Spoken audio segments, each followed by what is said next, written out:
ഈശോ മിശിഹായ്ക്ക് സ്തുതിയായിരിക്കട്ടെ. ഞാൻ മാണിപ്പറമ്പിലച്ചൻ. കായീൻ്റെ വഴിപാടും വിമതരുടെ കുർബാനയും. പഴയ നിയമത്തിൽ ആദം ഹവയുടെ മകൻ കായീൻ്റെ വഴിപാട് ദൈവം സ്വീകരിച്ചില്ല. എന്തുകൊണ്ട് വിമത വൈദികരുടെ കുർബാന ദൈവം ഇപ്പോൾ സ്വീകരിക്കുന്നില്ല? 2 ദിവസം മുമ്പ് ഞാൻ അപ്ലോഡ് ചെയ്ത ഒരു വീഡിയോ, നമ്മുടെ ഉൽപ്പത്തി പുസ്തകത്തിൻ്റെ വ്യാഖ്യാനം തിങ്കളാഴ്ചകളിൽ, അത് കണ്ട ഒരു സുഹൃത്ത് എന്നോട് പറഞ്ഞു, ഒരു സംശയം ചോദിക്കാനുണ്ട്. എല്ലാവരും സ്ഥിരമായി ചോദിക്കുന്ന സംശയം തന്നെ. എന്തുകൊണ്ട് ദൈവം കായീൻ്റെ ബലി സ്വീകരിച്ചില്ല? ദൈവം പ്രസാദിച്ചില്ല, സ്വീകരിച്ചില്ല എന്ന് ബൈബിൾ എഴുതിയിട്ടുണ്ട്. പക്ഷെ എന്തുകൊണ്ട്? ഞാൻ ആ വീഡിയോയിൽ, കഴിഞ്ഞ തിങ്കളാഴ്ചത്തെ വീഡിയോയിൽ പല കാരണങ്ങൾ ചൂണ്ടിക്കാണിക്കുന്നുണ്ട്. എങ്കിലും അതത്ര ബോധ്യപ്പെടുത്തുന്ന തരത്തിലല്ല എന്നാണല്ലോ ഈ ചോദ്യത്തിൽ നിന്ന് മനസ്സിലാകുന്നത്. വളരെ സൂക്ഷ്മമായി എല്ലാ ദിവസവും എൻ്റെ വീഡിയോ കാണുന്ന ആളാണ് ഈ സുഹൃത്ത്. എല്ലാ വീഡിയോയും കണ്ട് അതേക്കുറിച്ച് വിശദമായ ചർച്ചകളൊക്കെ നടത്തുന്ന ഒരാളാണ്. അതുകൊണ്ട് അദ്ദേഹം വീഡിയോ കാണാഞ്ഞിട്ടല്ല, വീഡിയോ കണ്ടിട്ടും വേണ്ടത്ര ബോധ്യം വന്നില്ല, ഞാൻ പറഞ്ഞ കാരണങ്ങൾ ബോധ്യം വന്നില്ല. അപ്പോൾ അതിൻ്റെ അർത്ഥം ഞാൻ കുറച്ചുകൂടി ഗവേഷണം ചെയ്യണം എന്ന് തന്നെയാണ്. അപ്പം ഞാൻ ചെറിയൊരു ഗവേഷണം നടത്തി. ഈ കായീൻ്റെ ബലി സ്വീകരിക്കാതിരിക്കാൻ കാരണങ്ങൾ എന്തൊക്കെയാണ്, യഹൂദന്മാരുടെ ഇടയിലുണ്ടായിരുന്ന ആ കാരണങ്ങളും അവർ വല്ലതും കാരണങ്ങൾ പറഞ്ഞിട്ടുണ്ടോ, അങ്ങനെ പല കാരണങ്ങൾ ഞാൻ തേടി. ആ കാരണങ്ങളാണ് ഞാൻ നിങ്ങളുടെ മുമ്പിൽ അവതരിപ്പിക്കാൻ പോകുന്നത്. പക്ഷെ ഒറ്റ വാക്കിൽ ഉത്തരം പറയണമെങ്കിൽ, ഒറ്റ വാക്യത്തിൽ ഉത്തരം പറയണമെങ്കിൽ അങ്ങനെ അതിലൊരു ഉത്തരമുണ്ട്. ഇപ്പോൾ എറണാകുളം വിമത വൈദികരുടെ ബലി ദൈവം സ്വീകരിക്കാത്തത് എന്തുകൊണ്ട് എന്ന ആ ചോദ്യത്തിന് എന്താണ് ഉത്തരം?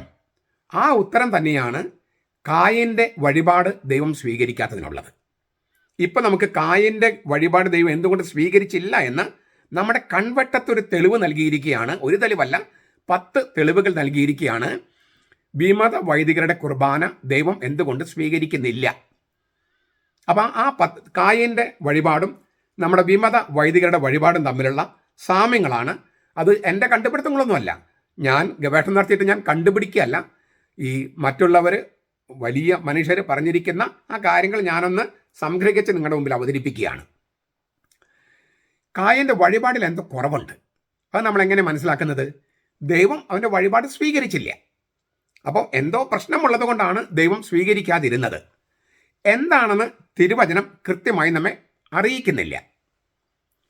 സാധാരണ പറഞ്ഞിരുന്ന ഒരു വ്യാഖ്യാനമുണ്ട്. രക്തമില്ലാത്ത സസ്യങ്ങൾ സമർപ്പിച്ചത് കൊണ്ടാണ്, കായീൻ സമർപ്പിച്ചത് കൊണ്ടാണ് ദൈവം സംപ്രീതനാകാതിരുന്നത്. രക്തമില്ലാത്ത ഇത് സമർപ്പിച്ചിട്ട് കാര്യമില്ല എന്ന ഒരു വ്യാഖ്യാനം. അത് അത്ര അങ്ങോട്ട് ശരിയാകണമെന്നില്ല, എങ്കിലും തീരെ തള്ളിക്കളയാനും കഴിയില്ല. ഈ ഹെബ്രായ ലേഖനത്തിലാണ് നല്ലൊരു വ്യാഖ്യാനം കിടക്കുന്നത് കായീൻ്റെയും ഹാബേലിൻ്റെയും ബലിയെക്കുറിച്ച്. ആ വചനം ഇങ്ങനെയാണ്, ഹെബ്രായ ലേഖനം 11:4. വിശ്വാസത്താൽ ഹാബേല് ദൈവത്തിന് കായീൻ്റെതിലും ഉത്തമമായ ബലി അർപ്പിച്ചു, അതിനാൽ അവന് നീതിമാൻ എന്ന സാക്ഷ്യം ലഭിച്ചു. ദൈവം അവൻ്റെ വഴിപാടിന് സാക്ഷ്യം കൽപ്പിച്ചു. മരിച്ചതിന് ശേഷവും അവൻ വിശ്വാസത്താൽ സംസാരിച്ചു കൊണ്ടിരിക്കുന്നു. ഈ വ്യാഖ്യാനത്തിൽ ഹെബ്രായ ലേഖനം ഹാബേലിൻ്റെയും കായീൻ്റെയും ബലിയെക്കുറിച്ചുള്ള വ്യാഖ്യാനം നൽകിയിരിക്കുകയാണ്. അപ്പോൾ ഇത് വളരെ പുരാതനമായ വ്യാഖ്യാനമാണ്, ബൈബിളിൽ സ്വീകരിക്കപ്പെട്ടിരിക്കുന്ന വ്യാഖ്യാനമാണ്. ഇപ്പം നമ്മൾ വായിച്ച വചനം, അതായത് ഹെബ്രായ ലേഖനം 11:4, നിങ്ങൾ 1, 2 പ്രാവശ്യം 3 പ്രാവശ്യം വായിച്ചു നോക്കുക. അതിൽ തന്നെ പല കാര്യങ്ങൾ വെളിപ്പെടുത്തിയിട്ടുണ്ട്. ഒന്ന്, വിശ്വാസമില്ലായ്മ. ഹാബേല് ദൈവത്തിലുള്ള സത്യവിശ്വാസത്തോടെ അർപ്പിച്ചതാണ് ഹാബേലിൻ്റെ ബലി. ദൈവത്തിലുള്ള സത്യവിശ്വാസത്തോടെ.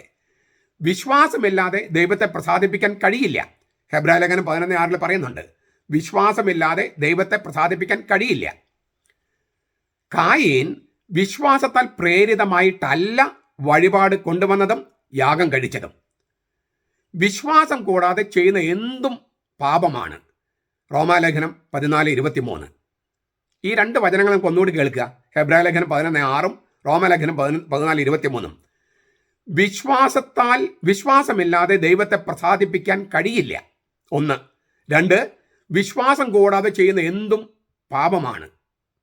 റോമാലേഖനം 14:23. നമ്മൾ ഈ സീറോ മലബാർ സഭയിലെ പ്രശ്നങ്ങൾ ചർച്ച ചെയ്യുമ്പോൾ പലപ്പോഴും കേൾക്കുന്ന ഒരു പ്രധാനപ്പെട്ട ആരോപണം ഇതിൻ്റെ തലപ്പത്തിരിക്കുന്ന പലർക്കും ദൈവത്തിൽ വേണ്ടത്ര വിശ്വാസമില്ല എന്നാണ്. അല്ലെങ്കിൽ ഇതുപോലെ കുർബാന എന്ന് പറഞ്ഞ പരമപരിശുദ്ധ കുർബാനയെ ഇതുപോലെ ചവിട്ടിക്കൂട്ടാൻ അവർ അനുവദിക്കുമായിരുന്നില്ല. ആഭിചാര കുർബാന അർപ്പിച്ച വൈദികരെ പോലെ തന്നെയാണ് ഇങ്ങനെ അഴകുഴമ്പനായി ലിറ്റർജിയെ പരസ്യമായി പൊതുജനത്തിന് മുമ്പിൽ അപഹാസ്യപാത്രമാക്കുന്ന സഭാ നേതൃത്വവും. ബേസിക്കായിട്ട് അവർക്ക് വിശ്വാസമില്ലായ്മയുണ്ടെന്നാണ് പൊതുജനത്തിൻ്റെ കണക്ക് കൂട്ടൽ. സത്യം എന്തോ, പക്ഷെ അങ്ങനെയാണ് പൊതുജനം കണക്കാക്കുന്നത്. അപ്പോൾ വിശ്വാസമില്ലായ്മ. ഹാബേല് വിശ്വാസത്താൽ ദൈവത്തിന് ബലിയർപ്പിച്ചു, കായീൻ വിശ്വാസമില്ലാതെ അർപ്പിച്ചു എന്നുള്ളതാണ്. വിശ്വാസമില്ലാതെ ദൈവത്തെ പ്രസാദിപ്പിക്കാൻ കഴിയില്ല. വിശ്വാസം കൂടാതെ ചെയ്യുന്നത് എന്തും പാപമാണ്. നമ്മളിപ്പോൾ ഇത് വലിയ ദൈവശാസ്ത്രം നോക്കണ്ട. നമ്മൾ ഭക്ഷണം കഴിക്കാൻ ഇരിക്കുമ്പോൾ അത് ഇല്ലേ നല്ലതാണ് എന്നുള്ളൊരു ബോധ്യത്തിൽ കഴിച്ചില്ലെങ്കിൽ അത് വിഷമായി മാറും ഇല്ലേ. നമ്മളത് ചീത്തയാണ്, വിഷമാണെന്ന് കരുതിയിട്ട് അല്ലെങ്കിൽ ഇഷ്ടമില്ലാതെ കഴിച്ചാൽ അത് വിഷമായിട്ട് മാറും. അപ്പോൾ നമ്മൾ കഴിക്കുന്നത് പോലും സാധാരണ ഭക്ഷണം കഴിക്കുന്നത് പോലും ഉത്തമ വിശ്വാസത്തോടെ വേണം. വിശ്വാസമില്ലെങ്കിൽ ചെയ്യുന്നത് എന്തും പാപമാണ്. അതാണ് ഒന്നാമത്തെ കാരണം. 2, നിയോഗത്തിലെ പാളിച്ച.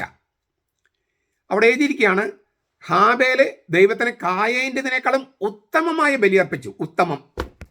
കായീൻ്റെ വഴിപാട് ഉത്തമം ആയിരുന്നില്ല. അവിടെ ധാർമ്മിക പ്രശ്നമാണ് വെളിപ്പെടുത്തുന്നത്.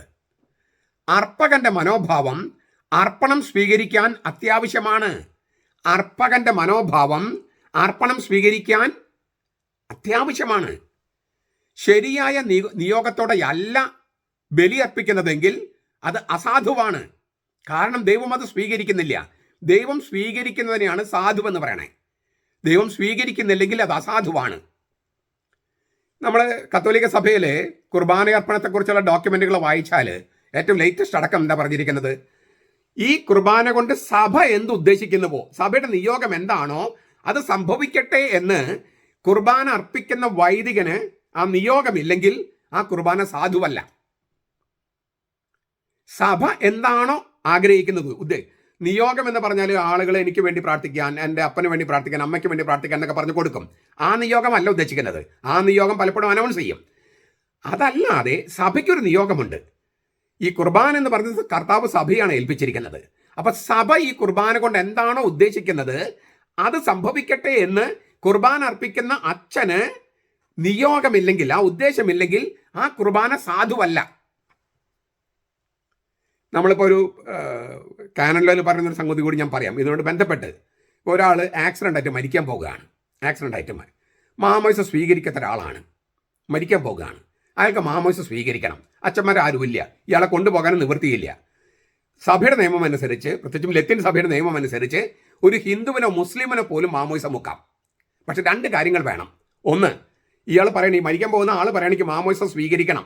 മരണസമയത്ത് വേറെ എങ്ങും കൊണ്ടുപോകാനുള്ള സാധ്യതയൊന്നും ഇല്ല. ഒരു അച്ഛനെ കൊണ്ടുവരാൻ സമയമില്ല. അപ്പോൾ ഒരു ഹിന്ദു അല്ലെങ്കിൽ മുസ്ലിമോ ആണ് അവിടെ ഉള്ളതെങ്കിൽ അയാൾക്ക് ഇതേക്കുറിച്ച് ബോധ്യമുണ്ടെങ്കിൽ അയാൾക്ക് മാമോയിസം കൊടുക്കാം.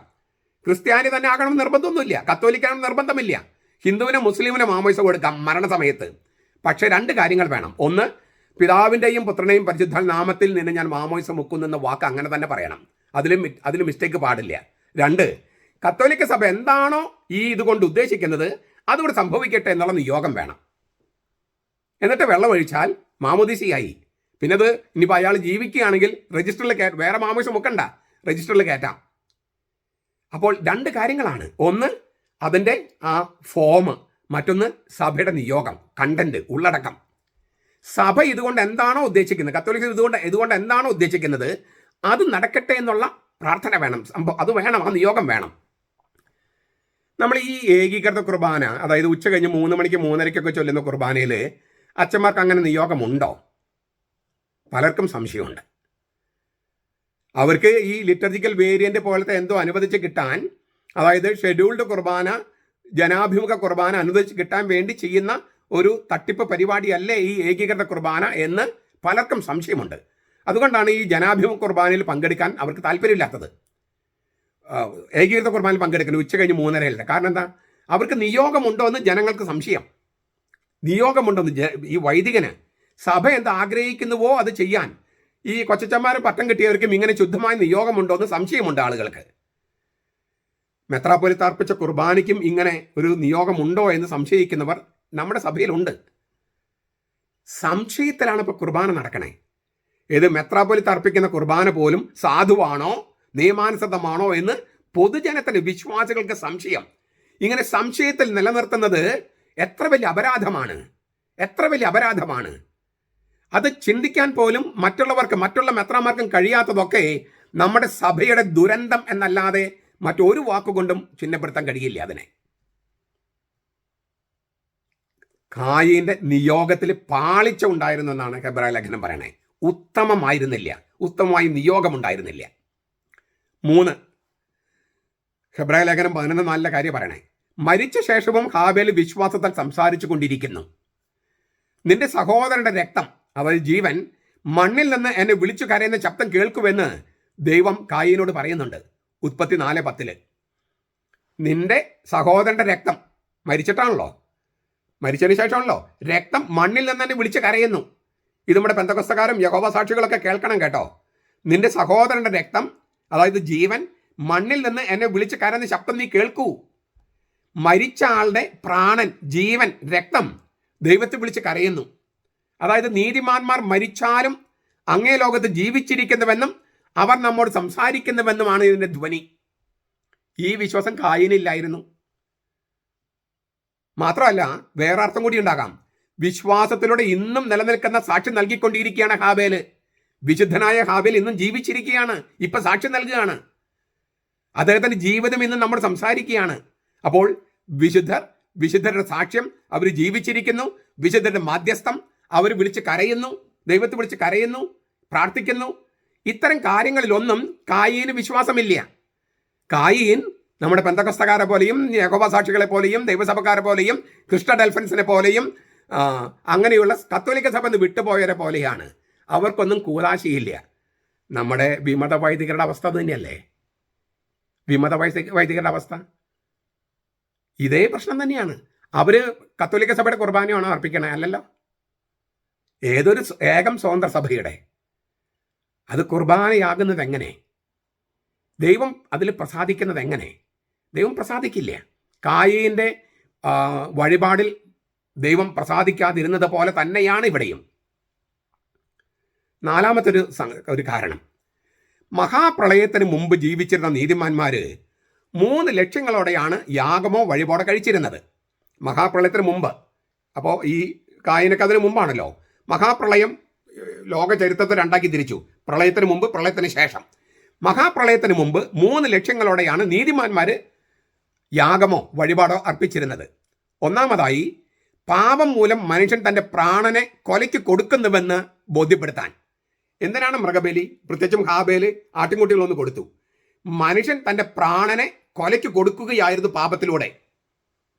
അത് ബോധ്യപ്പെടുത്താനാണ് ഈ ഒരു കുഞ്ഞാടിന് ബലി കൊടുക്കുന്നത്. മനുഷ്യൻ പാപം മൂലം അവൻ്റെ തന്നെ പ്രാണനെ കൊലയ്ക്ക് കൊടുക്കുകയായിരുന്നു എന്ന് ബോധ്യപ്പെടുത്താൻ. അതിനാണ് ഒരു മൃഗത്തെ ബലി ചെയ്യുന്നത്, കൊലയ്ക്ക് കൊടുക്കുന്നത്. ഒന്നാമത്തെ അർത്ഥം ഈ ബലിയുടെ. 2, പിശാചൻ ആദ്യ സർപ്പത്തിൻ്റെ തല തകർക്കാനുള്ളതാണ് എന്ന് ഓർമ്മപ്പെടുത്താൻ. അപ്പോൾ ഒരു ആടിനെ, ഒരു കാളയെ കൊല്ലുമ്പോൾ സർപ്പത്തെ തല തകർക്കുകയാണ് എന്ന്, അതും ആ ദൗത്യം നമുക്ക് തന്നിരിക്കുന്നെന്ന് ബോധ്യപ്പെടുത്താൻ. പിശാചൻ ആദ്യ സർപ്പത്തിൻ്റെ തല തകർക്കാനുള്ളതാണ് എന്ന് ഓർമ്മപ്പെടുത്താൻ. 3, ഒരു സൃഷ്ടിയെയും ദേവനോ ദേവിയോ ആയി സങ്കല്പിച്ച് ആരാധിക്കരുതെന്ന് വ്യക്തമാക്കാൻ. ഒരു സൃഷ്ടിയെയും ദേവനോ ദേവിയോ ആയി സങ്കല്പിച്ച് ആരാധിക്കരുതെന്ന് വ്യക്തമാക്കാൻ. ഹാബേല്, ഹെനോക്ക്, നോഹ എന്നിവർ ഈ വെളിപാടിനോട് പ്രസാദാത്മകമായി പ്രതികരിച്ചു. പക്ഷെ ഇക്കാര്യങ്ങളൊന്നും കായീൻ്റെ വഴിപാടിൽ വെളിപ്പെട്ടിട്ടില്ല. ഈ 3 കാര്യങ്ങൾക്ക് വേണ്ടിയാണ് ബലി അർപ്പിക്കേണ്ടത്. അത് കായീൻ്റെ വെളിപാടിൽ ഇത് 3 കാര്യങ്ങളും ഇല്ല. 5, യഹൂദ റബ്ബിമാർ. ഇതൊക്കെ ഞാൻ ബൈബിളിൻ്റെ വെളിച്ചത്തിൽ പറഞ്ഞതാണ്, ഇപ്പം നമ്മുടെ കയ്യിലുള്ള ബൈബിളിൻ്റെ വെളിച്ചത്തിൽ. ഈ യഹൂദ റബ്ബിമാർ ഈ സംഭവത്തെ, കായീൻ്റെ ബലിയെ എങ്ങനെയാണ് വ്യാഖ്യാനിച്ചത്? അതിൻ്റെ യഹൂദ റബ്ബിമാരുടെ വ്യാഖ്യാനം എന്ത്? അതെൻ്റെ ഗവേഷണത്തിൽ ഒരു ഭാഗമായിരുന്നു. അങ്ങനെ ഞാൻ അന്വേഷിച്ച് ചെന്നപ്പോൾ സെപ്തുജിന്ത് പാഠാന്തരം, സെപ്തുജിന്ത് എന്ന് പറഞ്ഞാൽ ഗ്രീക്ക് പരിഭാഷ, ഹീബ്രു മൂല പാഠത്തിൻ്റെ ഗ്രീക്ക് പരിഭാഷയാണ് സെപ്തുജിന്ത്. അത് തയ്യാറാക്കപ്പെട്ടത് ക്രിസ്തു ജനിക്കുന്നതിന് മുൻപാണ്. BC 250 അതിൻ്റെ തർജ്ജമ തുടങ്ങിയത്. ഒരു BC 150 അല്ലെങ്കിൽ 100 ആയപ്പോഴേക്കും അതിൻ്റെ പരിഭാഷയായിട്ട് പൂർത്തിയായി. അത് ആ ബൈബിളാണ് ആദിമസഭയുടെ ബൈബിള്. അതായത് ക്രിസ്തുവിൻ്റെ ബൈബിള്, മറിയത്തിൻ്റെ ബൈബിള്, ജോസഫിൻ്റെ ബൈബിള്, പത്രോസിൻ്റെയും പൗലോസിൻ്റെയും തോമായുടെയും ഒക്കെ ബൈബിള് ഈ സെപ്തുജിന്താണ്.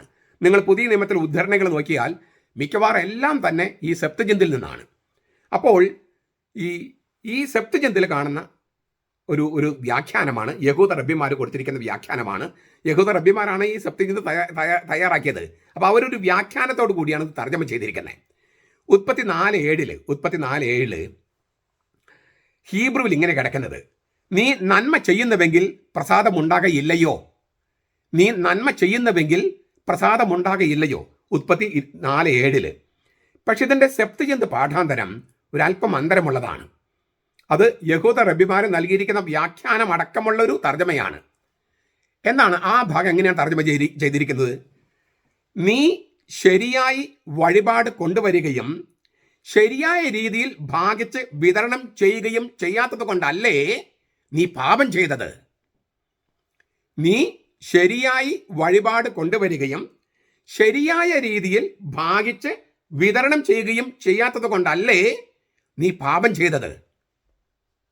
ഇങ്ങനെയാണ് പരിഭാഷ. നിങ്ങൾക്ക് സെപ്തുജിന്ത് ആരെങ്കിലും കയ്യിലുണ്ടെങ്കിൽ ഇംഗ്ലീഷ് എടുത്ത് നോക്കിയാൽ കാണാം. എന്ന് വെച്ചാൽ എന്താ അർത്ഥം? ശരിയായ രീതിയിൽ ഭാഗിച്ച് വിതരണം ചെയ്തില്ല, ബലിയുടെ ആചാരങ്ങൾ കൃത്യമായി പാലിച്ചില്ല, ആചാര ലംഘനം. ബലിക്ക് ചില ആചാരങ്ങളുണ്ട്, അത് കൊണ്ടുവരുന്ന രീതിയുണ്ട്, അത് ഭാഗിക്കുന്ന രീതിയുണ്ട്, അത് വിതരണം ചെയ്യുന്ന രീതിയുണ്ട്. അതിന് ഈ ബലിക്ക് ചില ആചാരങ്ങളും അനുഷ്ഠാനങ്ങളുമുണ്ട്. അത് പാലിക്കാതിരുന്നത് കൊണ്ടാണ് കായന്റെ ബലി സ്വീകരിക്കപ്പെടാതിരുന്നത്. ആചാര ലംഘനമാണ്. എങ്ങനെ ഭാഗിക്കണം, ആർക്കൊക്കെ ഭാഗിക്കണം, ഏത് ഭാഗങ്ങളെല്ലാം എല്ലാം കൃത്യമായ അനുഷ്ഠാന വിധികളുണ്ടായിരുന്നു. എന്തിനാണ് ആചാരങ്ങൾ, എന്തിനാണ് അനുഷ്ഠാനങ്ങൾ? ഇതെല്ലാം വിശ്വാസത്തിന്റെ ഭാഗമാണോ എന്ന് വിമതര് ചോദിക്കുന്ന പോലെ കായനും ചോദിച്ച് അവഗണിച്ചു. ആ കായിന്റെ ബലി ദൈവം സ്വീകരിച്ചില്ല. ആചാരങ്ങൾ ലംഘിച്ചുകൊണ്ടും അനുഷ്ഠാനങ്ങൾ ലംഘിച്ചുകൊണ്ടും കായനർപ്പിച്ച ബലി ദൈവം സ്വീകരിച്ചില്ല. ഞാൻ ഇത്രയും പറഞ്ഞു വരുമ്പോൾ കൽദായ വിഷം ചീറ്റുന്ന മാണിപ്പറമ്പിന്റെ കണ്ടുപിടുത്തം എന്ന് പറഞ്ഞിട്ട് പൊങ്കാലയിടാൻ കുറേ പേര് വരാൻ സാധ്യതയുണ്ട്. അവരിപ്പോൾ വീഡിയോ കാണുകയാണെങ്കിൽ നിങ്ങൾ ഈ വീഡിയോ അവർക്കൊന്ന് അയച്ചു കൊടുത്തോളട്ടോ. ഈ വിമതരുടെ കൂട്ടത്തിലൊക്കെ ഒന്ന് അയച്ചു കൊടുത്തോളോ. ഇതെൻ്റെ കണ്ടുപിടുത്തമല്ല.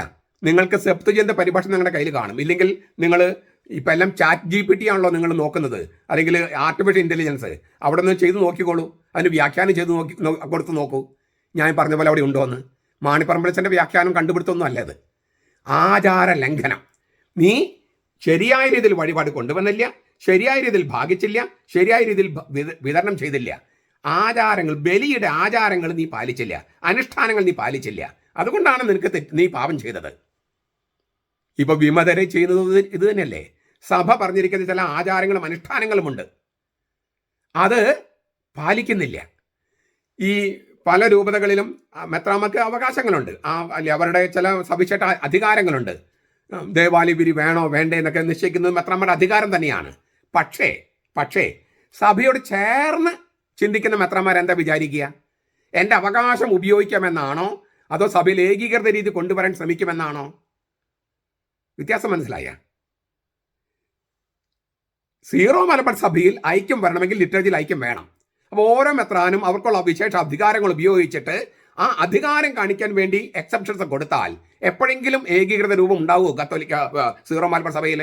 ഇല്ല. മെത്രാമാർക്ക് കിട്ടിയ സവിശേഷ ആനുകൂല്യം അല്ലെങ്കിൽ ആ വിശേഷ അധികാരം അത് ഉപയോഗിക്കേണ്ടത് എങ്ങനെയാണ്?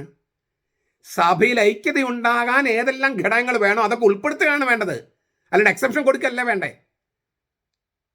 അപ്പോൾ ശരിക്കും ഏകീകൃത രൂപം ഉണ്ടാകണമെങ്കിൽ മെത്രാന്മാരുടെ അധികാരം ഉപയോഗിക്കുന്നതിന് പകരം ഐക്യതയെക്കുറിച്ച്, സഭയുടെ ഐക്യതയെക്കുറിച്ച് ചിന്തിക്കണം. സഭ ഒന്നാമതായിട്ട് വരണം. യേശുക്രിസ്തുവിൻ്റെ ഒപ്പം വരേണ്ടതാണ് യേശുക്രിസ്തുവിൻ്റെ സഭ. അങ്ങനെ വന്നാലേ ഐക്യതയുണ്ടാകൂ. അപ്പോൾ ആചാരങ്ങൾക്കും അനുഷ്ഠാനങ്ങൾക്കും ഇതെല്ലാം എഴുതി വെച്ചിട്ടുണ്ട്. മെത്രാന്മാർക്ക് ചില വിശേഷ അധികാരങ്ങൾ കൊടുത്തിട്ടുണ്ടെങ്കിലും ഇങ്ങനെയാണ് വേണ്ടത്, ആദർശപൂർണ്ണമായിട്ട് ഇങ്ങനെയാണ് വേണ്ടത്, അതിനോട് ചേർന്ന് ചിന്തിക്കാൻ കഴിയണം. അപ്പോഴാണ് ഈ പറഞ്ഞ പോലെ ദൈവം പ്രസാദിക്കുക, ശരിക്കും പ്രസാദിക്കുക. അധികാരം കാണിക്കാൻ വേണ്ടി ചെയ്താൽ അതത്ര ദൈവത്തിന് പ്രസാദിക്കുന്ന കാര്യമല്ല. കർത്താവിൻ്റെ അവസാനത്തെ പ്രാർത്ഥന മുഴുവൻ പൗരോഹിത്യത്തിൻ്റെ ഐക്യതയ്ക്ക് വേണ്ടിയും സഭയുടെ ഐക്യതയ്ക്കും വേണ്ടിയാണ്. എന്തുമാത്രം കർത്താവ് തീക്ഷ്ണമായി ആഗ്രഹിച്ചിട്ടാണ് ഈ പ്രാർത്ഥന നടത്തുന്നത് പിതാവായ ദൈവത്തോട്. കർത്താവിന് ചാവരുൾ എന്ന് പറയുന്നത് ഈ ഐക്യതയ്ക്ക് വേണ്ടിയുള്ളതാണ്. അത് നമ്മുടെ മെത്രാന്മാരുടെ തലയിൽ കയറണം. കർത്താവിൻ്റെ മനസ്സ് അവർക്കുണ്ടാകണം. കർത്താവ് എന്ത് ചിന്തിക്കുന്നെന്ന് തോന്നാൻ, ആലോചിക്കാൻ, ധ്യാനിക്കാൻ, കർത്താവിനോട് ചോദിക്കാൻ, അത് കേൾക്കാൻ അവർ മനസ്സ് കാണിക്കണം. അതിനൊരൽപ്പം വിനയം വേണം, എളിമ വേണം. അധികാരം എന്നുള്ള ആ ചിന്ത വിട്ടിട്ട് ഞാൻ പിതാവാണ്, ഞാൻ പിതാവാണ്, അങ്ങനെയാണ് ആളുകൾ വിളിക്കുന്നത്. ആ പിതാവ് എന്ന് പറഞ്ഞാൽ സഭയുടെ കാര്യങ്ങൾ നേരെ വഴിക്ക് കൊണ്ടുപോകുന്ന ആൾ എന്ന് കൂടി അർത്ഥമുണ്ട്. വാത്സല്യമെന്ന് മാത്രമല്ല അർത്ഥം. ഇതൊക്കെ ആരോട് പറയാൻ? 6, ഹൃദയവിശുദ്ധിയുടെ അഭാവം. കായൻ്റെ ബലി സ്വീകരിക്കാതിരിക്കാനുള്ള പ്രശ്നം ഹൃദയവിശുദ്ധിയുടെ അഭാവം. കായൻ്റെ ഹൃദയം നിർമ്മലമായിരുന്നില്ല. ദൈവം ഹൃദയങ്ങൾ പരിശോധിക്കുന്നു. 1 ശമൂവേൽ 16:7. ഉചിതമായിട്ടല്ല. ചില പരിഭാഷകൾ നീ നന്മ ചെയ്താൽ എന്നതിന് പകരം ഉചിതമായി ചെയ്താലെന്നും കൂടിയുണ്ട്. നീ ഉചിതമായി ചെയ്താൽ, നന്മ ചെയ്താലിനും അല്ലെങ്കിൽ ഉചിതമായി ചെയ്താൽ, അതായത് ഉചിതമായിട്ടല്ല കായൻ ചെയ്തത്, നല്ല ഉദ്ദേശത്തോടെയല്ല, നല്ല രീതിയിലല്ല കായൻ ചെയ്തത്. അപ്പം ഹൃദയവിശുദ്ധി കുറവുണ്ടായിരുന്നു. കായൻ്റെ വഴിപാട് ഇല്ലേ, വഴിപാടിൽ കൊണ്ടുവരുമ്പോൾ ഹൃദയവിശുദ്ധിയില്ല. ഹൃദയവിശുദ്ധിയുള്ളവരാളുടെ ഇല്ലേ, ദൈവം ഹൃദയങ്ങളെ പരിശോധിക്കുന്നത്. ഹൃദയശുദ്ധിയുള്ളവരാണ് ദൈവത്തെ കാണുക. കർത്താവ് ശംസിക പറഞ്ഞിട്ടുണ്ട് ഈ അഷ്ടസൗഭാഗ്യങ്ങളിൽ, മത്തായി സുവിശേഷം 5-ാമത്തെ അധ്യായം 8-ാമത്തെ വാക്യം, ഹൃദയശുദ്ധിയുള്ളവർ ഭാഗ്യവാന്മാർ. അപ്പോൾ ഹൃദയശുദ്ധിയില്ല. ഹൃദയങ്ങളാണ് കർത്താവ് പരിശോധിക്കുന്നത്. 1 ശമൂവേൽ 16:7. അപ്പോൾ കായൻ്റെ ഹൃദയം നിർമ്മലമായിരുന്നില്ല, അല്ലെങ്കിൽ വിശുദ്ധിയുടെ അഭാവം ഉണ്ടായിരുന്നു എന്നുള്ളതാണ്. കായൻ്റെ കാഴ്ചയർപ്പണം സന്മനസ്സോടെ ആയിരുന്നില്ല. ഇതിപ്പോൾ നമുക്ക് ഹൃദയവിശുദ്ധി കുർബാനയുടെ കാര്യത്തിൽ മാത്രമല്ല. ഇപ്പം നമ്മുടെ വീട്ടിൽ ഇപ്പം അമ്മായിമ്മയ്ക്ക് മരുമകൾ ഭക്ഷണം കൊണ്ടു കൊടുക്കുകയാണ്. നല്ല സ്നേഹത്തോടെ അമ്മയെ കഴിക്കുമെന്ന് പറഞ്ഞ് കൊടുക്കുമ്പോൾ ഇല്ലേ, അത് അത്ര നല്ലതല്ലെങ്കിൽ പോലും അമ്മയത് നല്ലതാണ്, അമ്മയ്ക്ക് ആരോഗ്യത്തിന് നല്ലതാണ്, രോഗം മാറാൻ നല്ലതെന്ന് പറയുമ്പോൾ ഒരു രുചി വരും. അതേസമയം ഒരു മരുമോള് ഇല്ലേ, മറ്റൊരു മരുമോള് ഇല്ലേ, വേണമെങ്കിൽ കഴിച്ചാൽ മതി, ജീവിക്കണേ കഴിച്ചാൽ മതി എന്നെ കൊണ്ട് ഇങ്ങനെ തള്ളിക്കൊടുത്താലോ? രണ്ടുപേരും കൊടുക്കുന്ന ഭക്ഷണം, പക്ഷെ ഒന്ന് വിഷമായി മാറുന്നു, ഒന്ന് മരുന്നായി മാറുന്നു. അല്ലെങ്കിൽ നമ്മൾ ഹോസ്പിറ്റലിൽ കിടക്കുക, 2 നേഴ്സുമാർ. ഒരു നേഴ്സ് വന്നിട്ട് ഇച്ചിരി വേദന ഉണ്ടാകും, സാരമില്ല അങ്ങോട്ട് നോക്കൂ എന്നൊക്കെ പറഞ്ഞ് പറയുന്നതിനിടയ്ക്ക് ഇഞ്ചക്ഷൻ തീർത്തി പോയി. നമുക്കൊരു വേദന പോലും തോന്നുന്നില്ല. വേറെ ആൾ വന്ന് ഒരു കുന്തം പോലെ സാധനം കൊണ്ടുവന്ന് അങ്ങോട്ട് തിരിഞ്ഞ് കിടക്കണോ, ഇങ്ങോട്ട് തിരിഞ്ഞ് കിടക്കണോ, ഒരു ഒറ്റ കുത്ത്. നമുക്ക് ആ 2 പേരും കുത്തിവെക്കുന്നത് മരുന്നാണ്, പക്ഷെ ഒരാൾ കുത്തിവെക്കുന്നത് വിഷമായിട്ട് നമുക്ക് തോന്നും. അപ്പോൾ ഈ ഹൃദയവിശുദ്ധി ഇല്ലെങ്കിൽ നമ്മൾ കൊടുക്കുന്നത് ആര് സ്വീകരിക്കും? ഈ താൻ വേണമെങ്കിൽ കഴിച്ചോ എന്ന് പറഞ്ഞ് ഇട്ട് കഴിഞ്ഞാൽ നമ്മൾ ഭക്ഷണം കഴിക്കാൻ നിൽക്കില്ല, അതിന് പകരം നമ്മൾ എഴുന്നേറ്റ് പോകും. പണ്ട് നായന്മാർ നമ്പൂതിരിമാരുടെ വീട്ടിലൊക്കെ ചെന്ന് കഴിഞ്ഞാൽ 2 ഇലയിടും. ഒരു ഇലയിൽ ഇരിക്കാൻ, വേറെ ഇലയിൽ ഊണ് ഇടാൻ. അപ്പോൾ ഒരു നായർ ചോദിച്ചു, ഏത് ഇലയിലാണ് ഇരിക്കേണ്ടത്? താൻ ഇഷ്ടമുള്ള ഇല ഇരുന്നടോ, മറ്റേ ഞങ്ങൾ ചോറ് വിളമ്പിക്കോളാം. അങ്ങനെ പറഞ്ഞു. അങ്ങൊരു ഇലയിൽ ഇരുന്നു, ചോറിട്ടു, സാമ്പാർ ഒഴിച്ചതിൻ്റെ പിന്നാലെ ഈ നായർ എഴുന്നേറ്റ് പോയി. ശരിക്കുണ്ടായ കഥയാണ്, എനിക്കറിയാം ഏത് നായരാണ്. അതായത് നമ്പൂതിരന്മാരുടെ വീട്ടിൽ ഭക്ഷണം പണ്ടത്തെ രീതിയാണ്.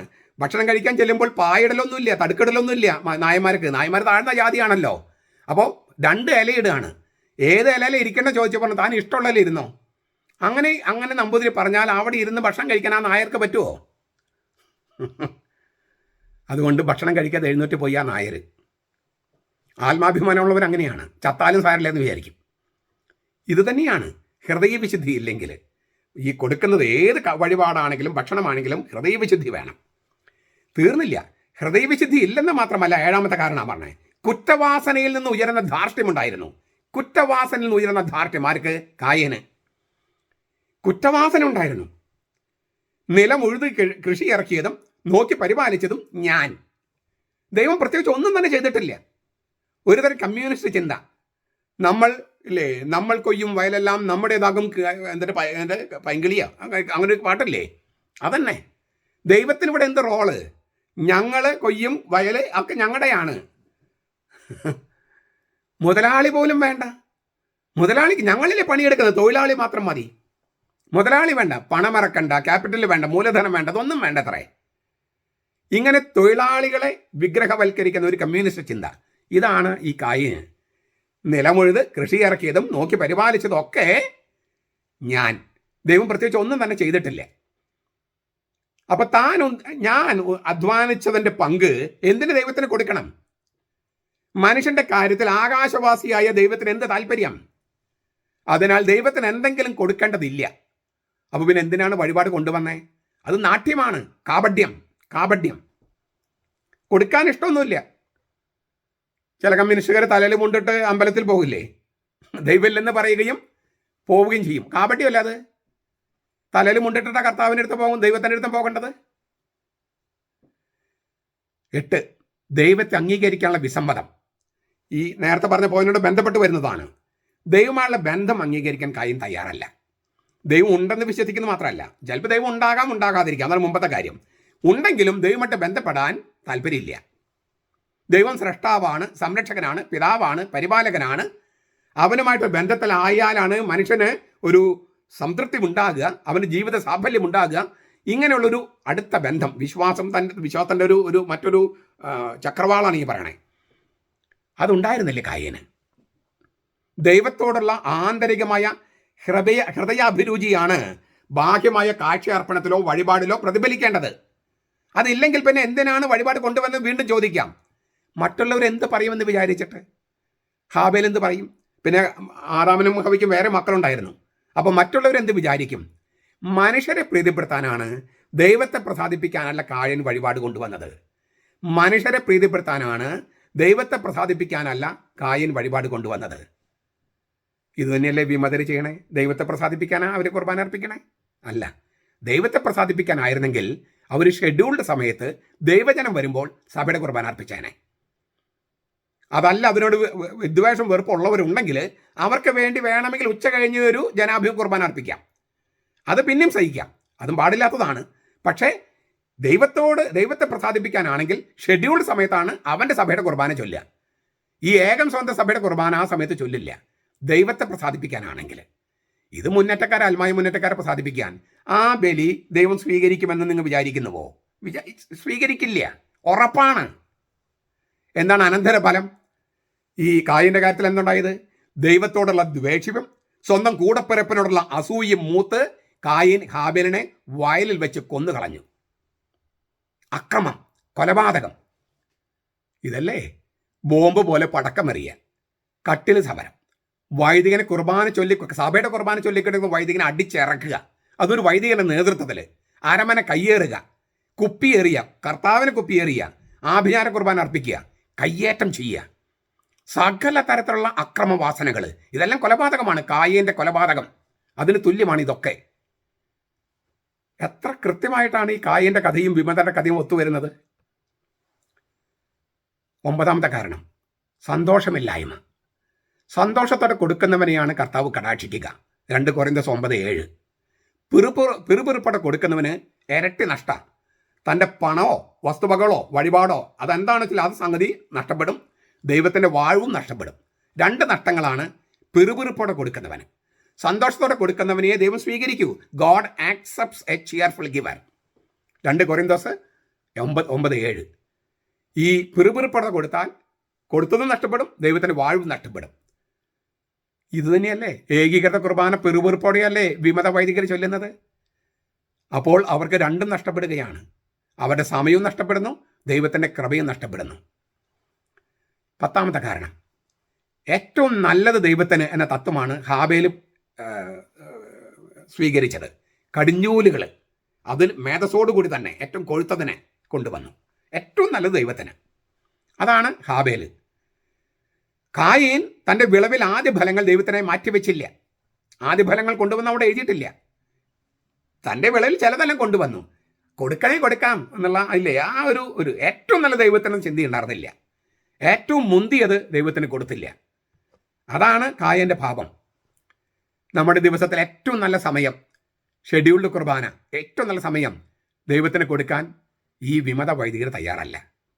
ഏറ്റവും മോശമായ സമയമാണ് കർത്താവിൻ്റെ കുർബാനയ്ക്ക്, സഭയുടെ കുർബാനയ്ക്ക് അവർ മാറ്റിവെച്ചിരിക്കുന്നത്.